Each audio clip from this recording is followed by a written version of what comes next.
Assalamualaikum warahmatullahi wabarakatuh. Hi ladies and gentlemen, as the opposition, we strongly believe that gambling offenders should not only receive social service and skill training. Imprisonment is necessary to protect society, deter offenders, and send a strong message about the seriousness of gambling crimes. I am Toharul Fuadi from SMA Negeri 1 Sangkapura will present three key arguments. Deterrence, social harm, and the scale of gambling in Indonesia. First, deterrence effect of imprisonment. Punishment must create fear of consequences. If offenders only face social service or training, they will not be discouraged from repeating the crime. In 2024, the Indonesian National Police uncovered 4,926 gambling cases, including 1,611 online gambling cases, and confiscate assets worth 61 billion rupiah. To strengthen deterrence, they even applied the anti-money laundering law. This shows that the Indonesian government used harsh punishment because it believes only strict penalties can stop the offenders.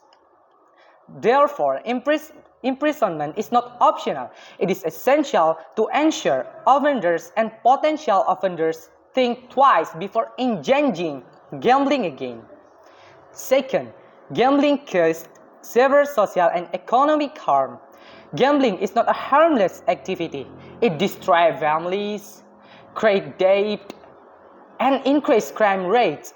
A punishment that is too light ignores this real damage.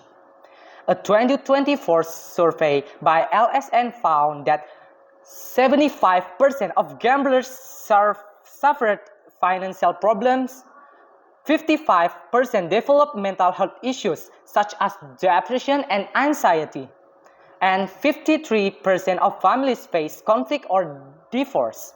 With this scale of damage, social service alone is far too lenient.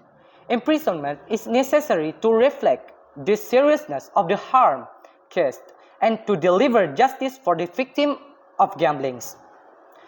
3. The innermost scale of gambling in Indonesia.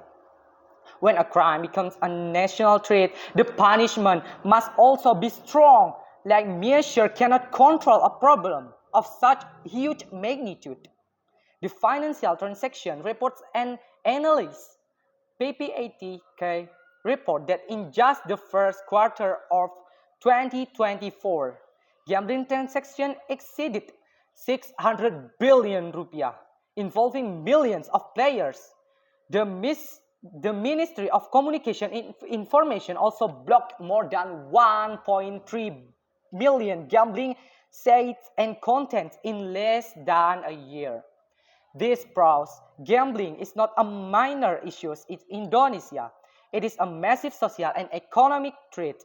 Such a large-scale crime demands imprisonment as a strong response, not just rehabilitation.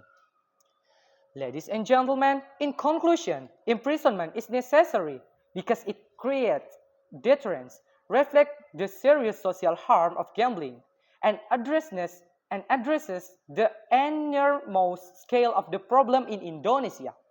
If we only give social survive and skill training, we risk sending the wrong message that gambling is not a serious crime. That's why we firmly oppose the motion. Thank you. Wassalamualaikum warahmatullahi wabarakatuh.